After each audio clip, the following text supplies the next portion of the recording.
Welcome to TalentWise, a podcast dedicated to identifying and unpacking challenges and solutions related to the workforce. In each episode, we hear from experts in their fields or industries who are fighting to better understand and adapt to shifting workforce dynamics. What are those dynamics, you might ask? Put most simply, the workforce crisis we've seen coming for decades is upon us, and most of us, unfortunately, are not nearly as prepared as we should be. We've hosted expert demographers who've helped us understand the scale and scope of this problem. We've heard from industry leaders and human resources professionals managing efforts to address the problem proactively. We've met with leaders responsible for nurturing our mental health infrastructure, and we've heard from leaders of local and national apprenticeship programs. Today, we are extremely fortunate to be joined by Chief or General, depending on the circumstance, A.C. Roper. He is the Chief Executive Officer of A.C. Roper and Associates and formerly Deputy Commander of the U.S. Northern Command. To TalentWise. Welcome, Chief Roper. How are you today, man? Hey, I am great. Thanks for having us today. Well, we really appreciate your being here. For those listening at home, a little background.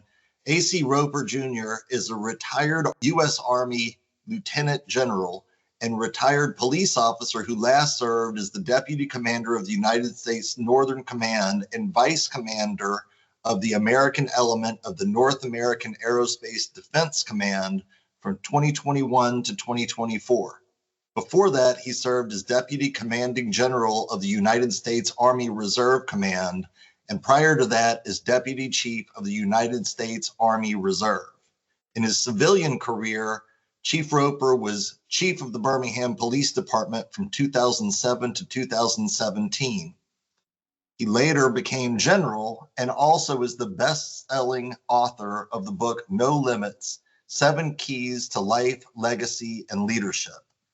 Chief Roper, General Roper, it is great to see you. Thank you again for joining us today. Hey, thanks so much. Looking forward to this. You talk a lot about leadership, resilience, and relationships in your book and when you speak publicly, but you frame it in a way that I really appreciate. It's less a destination, this idea of leadership, and more a journey. How do you describe leadership and the work that it takes to maintain the type of perspective that you bring? Yeah, and I think that was a great way of framing it as I look back over my life, that it is about the journey.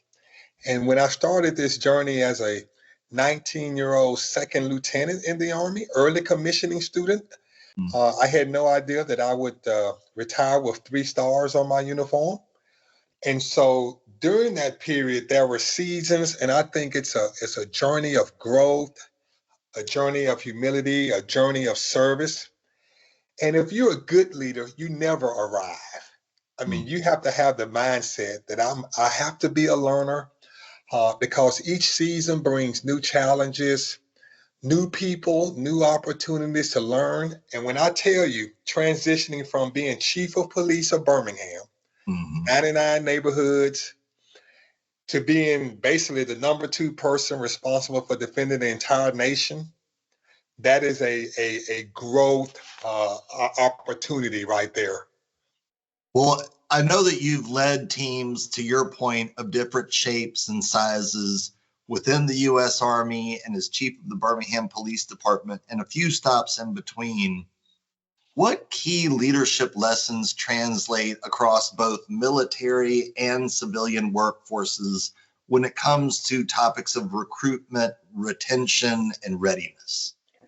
Well, what I would say is, regardless of the color of the uniform or the color of the suit, and so whether I was leading soldiers in Afghanistan or leading officers in the city of Birmingham, the largest municipal law enforcement agency in the entire state, the leadership principles really didn't change. It was really about giving people purpose, having shared understanding of the vision, and people knowing that their leaders cared about them. I'll quote the Hall of Fame coach Lou Holtz. People want to know 3 things. Do you care? Are you committed? And can I trust you?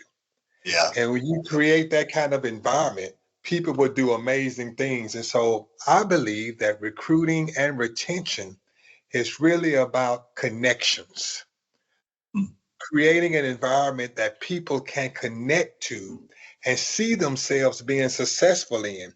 And so really readiness isn't just about, accomplishing the mission. It's about having an engaged and committed group of people who are committed to the mission, but also team leadership means you're committed to each other's mutual success.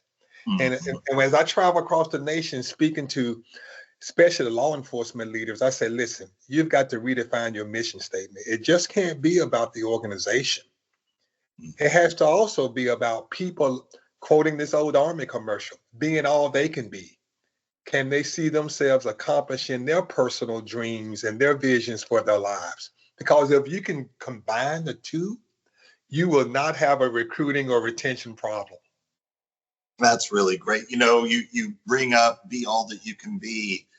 I remember watching as that sort of tagline, so to speak, really evolved to become an army of one, because tastes change, the ways in which people like to receive communications changes. So from your vantage point, what are the skills or mindsets necessary for the next generation of workers, whether in national defense, policing, civilian industries?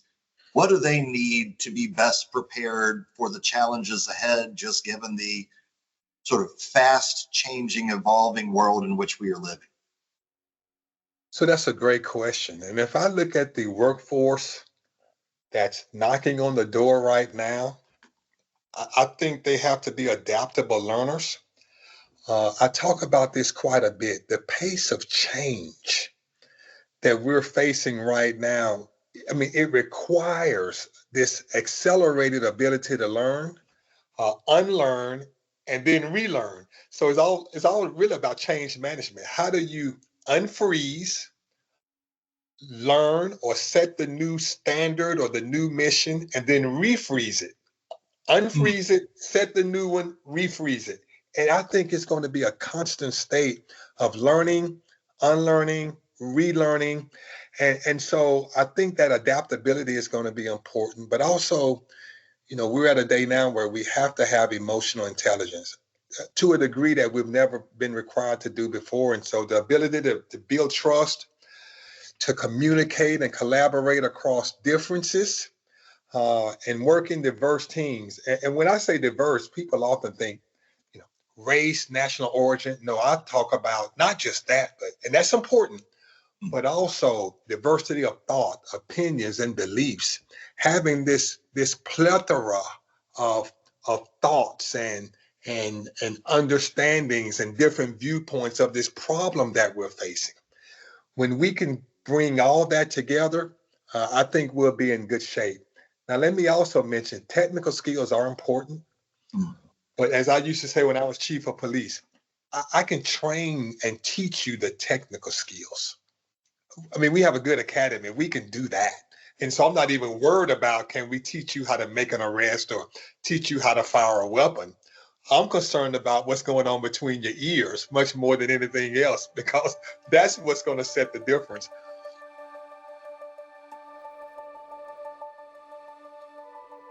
Well, in both policing and military, to your point, readiness is often about being prepared for the unexpected and the ability to adapt to rapidly changing circumstances.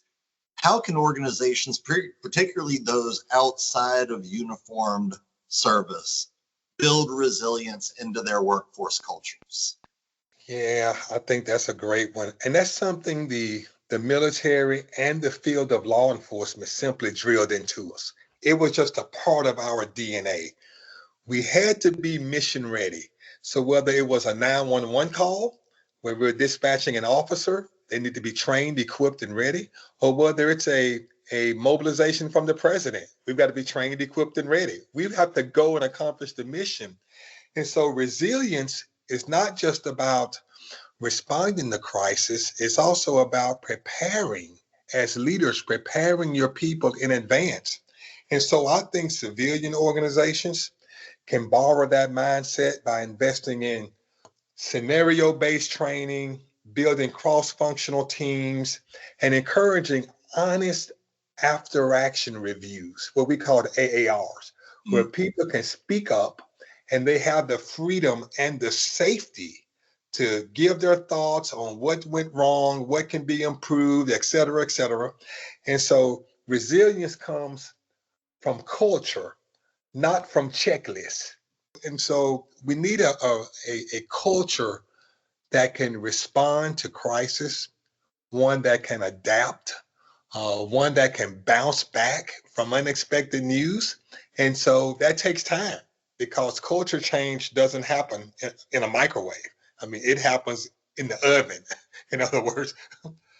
Law enforcement agencies, the military, and a lot of industries today face difficulties recruiting and retaining talent. I mean, it's a numbers game, and the numbers aren't good. I think the U.S. Air Force in the last 12 months or so has increased the maximum weight of pilots, for example, because there's just not enough people. Based on your experience, what are some strategies that actually work to help organizations attract and keep people, particularly in those more demanding fields? I would say what really makes the difference isn't complicated. So the best strategy is creating an environment where people feel valued and see a future.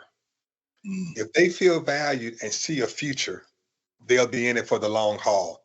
And so leadership has a role though. And so when leaders are visible, approachable, and authentic, retention improves. I think with young people today, storytelling matters. And so young people want to be a part of something larger than themselves. And they want to know the impact of their work. Because when we got into this work, decades ago, it was about finding a job for most people. That job becomes a profession, and then it becomes a calling. But this generation today, they want to jump right to calling, that they're going to make a difference, that they have a connection, that is something bigger than themselves. And so leadership has to adapt how we lead, how we model, how we mentor, how we coach to really leverage the skill set that they bring. Because they're smart people. They are very smart.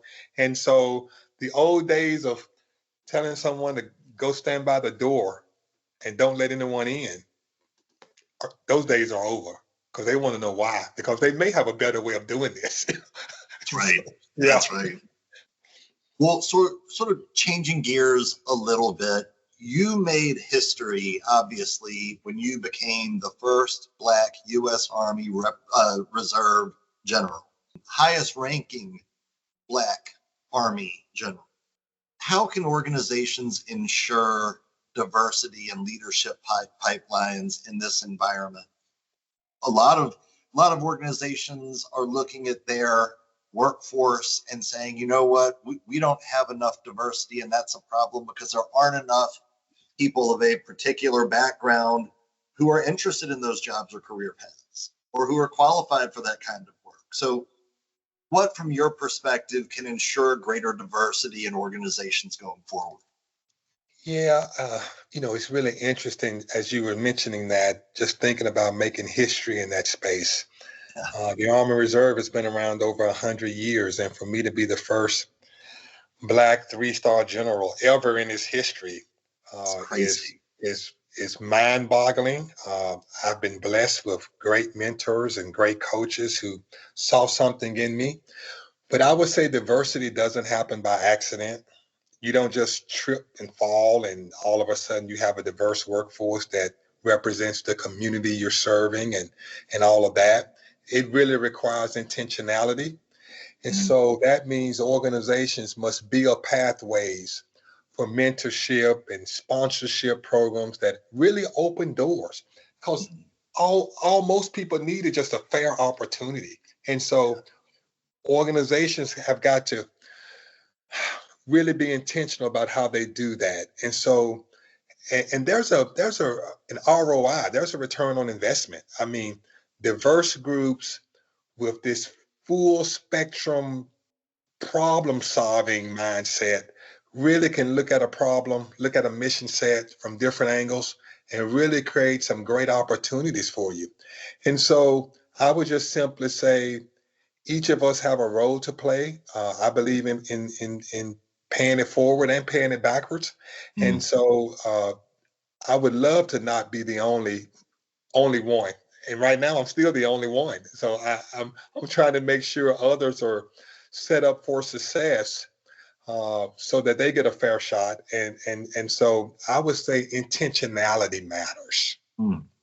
Well, it is a testament to you and the mindset that you bring and your leadership skills that you were the first to achieve that position, and it's a testament to who you are to want to see people follow in those footsteps. As you think about your experience, sort of from NORAD to policing and everything in between, technology has really shaped how work gets done today. How should today's leaders prepare their workforces to adapt to rapid technological change, the AI, automation, and everything else? Yeah, we're wrestling with it every day. And I actually teach a block on this to aspiring police chiefs Mm. because it's so critically important. And so it transforms operations. And so I think the challenge for leadership is twofold.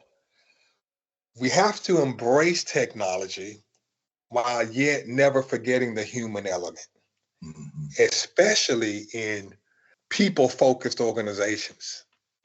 You got to embrace technology, but yet you have to balance that with this whole people focus and the human element. And so AI and automation, machine learning, et cetera, is changing the way we work, but it can't replace judgment. It can't replace ethics. It can't replace the human touch. It can't replace relationships. And so I believe that leaders have a challenge.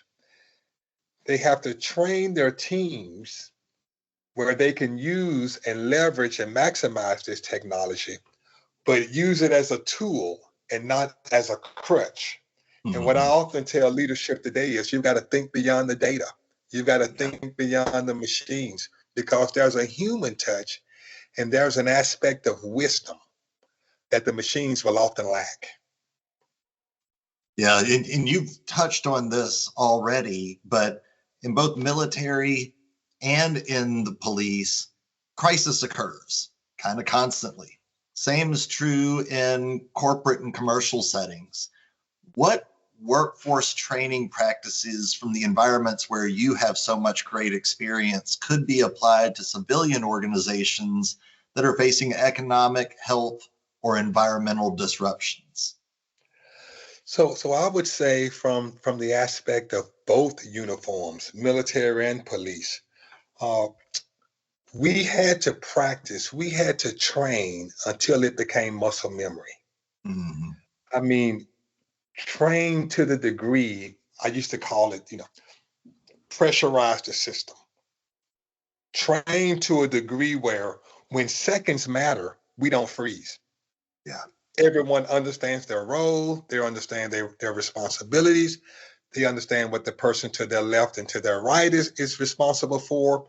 And so civilian organizations, I believe, can adopt the same principles. I believe they can use simulations, they can use cross training, they can use decision making drills. As my field training officer told me when I was a young rookie in the Montgomery Police Department in Alabama, he would always ask, "What if?"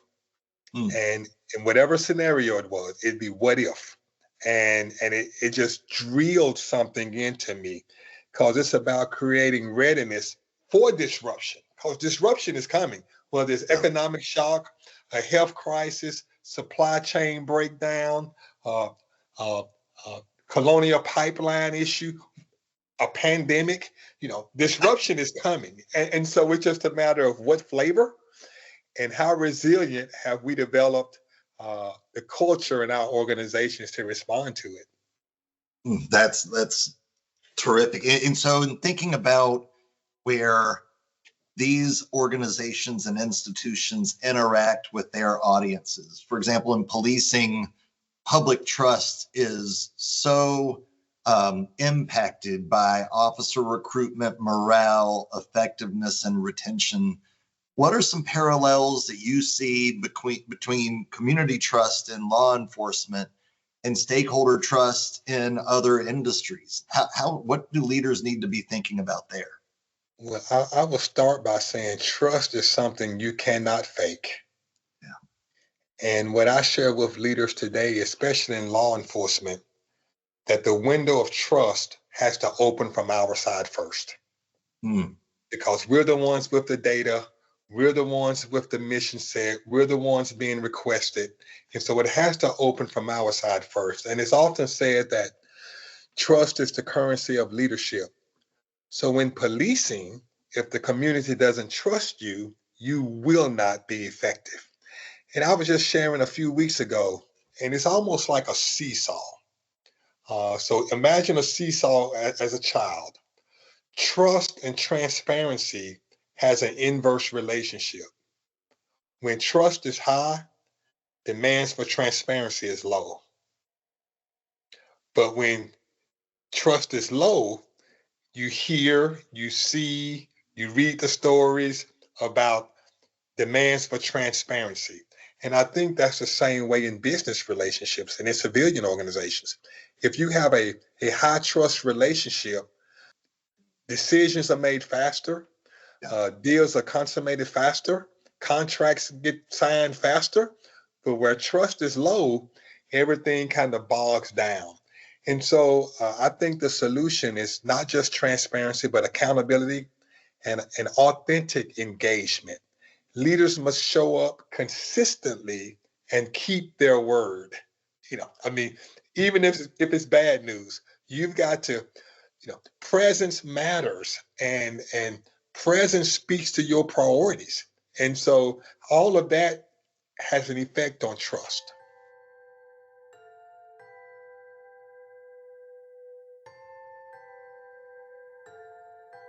And we're kind of starting to step a little bit into some of what you've written about in your book, No Limits. You discuss life, legacy, and leadership. How does that mindset, that no limits mindset, apply to workforce development today, from recruiters to managers to younger generations trying to navigate some of the uncertainty that we've talked about today? Yeah, and you're correct. That's really the heart of the book. It took me 7 years to get it to press and get it complete, because I kept adding to it, just learning new things, because as a leader, you have to be a lifelong learner.